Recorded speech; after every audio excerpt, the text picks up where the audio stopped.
സമ്പത്തും സന്താനങ്ങളും ഐഹിക ലോകത്തിലെ അലങ്കാരങ്ങളാണെന്ന് പറഞ്ഞ ഖുർആൻ തന്നെ അത് രണ്ടും പരീക്ഷണം കൂടിയാണ് എന്നും ചേർത്ത് പറഞ്ഞിട്ടുണ്ട്. ഇന്നമാ അംവാലുക്കും വഔലാദുക്കും ഫിത്ന, തീർച്ചയായും നിങ്ങളുടെ സമ്പത്തും നിങ്ങളുടെ സന്താനങ്ങളുമൊക്കെ പരീക്ഷണം തന്നെയാണ്. അതിൻ്റെ അർത്ഥം എന്താണ്? ഇവിടെ ചില ആളുകൾക്ക് സമ്പത്തുണ്ട്, ചിലർക്ക് സമ്പത്തില്ല. ചില ആളുകൾക്ക് മക്കളുണ്ട്, ചിലർക്ക് മക്കളില്ല. സമ്പത്തുള്ളവർ അള്ളാഹു ഞങ്ങളെ അനുഗ്രഹിച്ചുകൊണ്ട് വാരിക്കോരി തന്നതാണെന്ന നെകളിപ്പൊന്നും വേണ്ട. മക്കളുള്ളവരും അങ്ങനെ വിചാരിക്കേണ്ടതില്ല.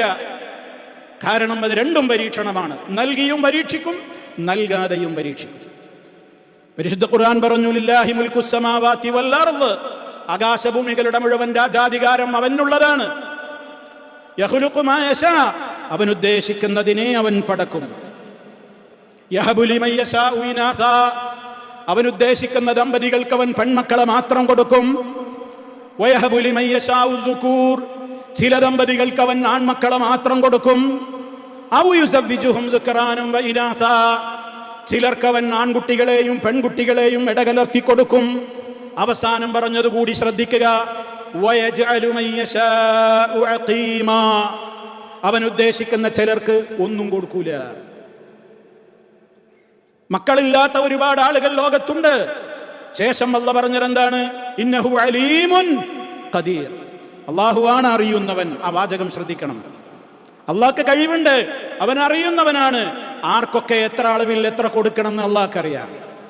ആർക്ക് കൊടുക്കുന്നതാണ്, ആർക്കാണ് കൊടുക്കാതിരിക്കേണ്ടത്, അതിലൊക്കെ റബ്ബിന് ചില ഹിക്മത്തുകളുണ്ട്. അത് നമുക്കറിഞ്ഞുകൂടാ. മക്കളുള്ള എത്രയോ ആളുകളിൽ നിന്ന് മക്കൾ ഉണ്ടായതിന്റെ പേരിൽ കരയുന്നുണ്ട്.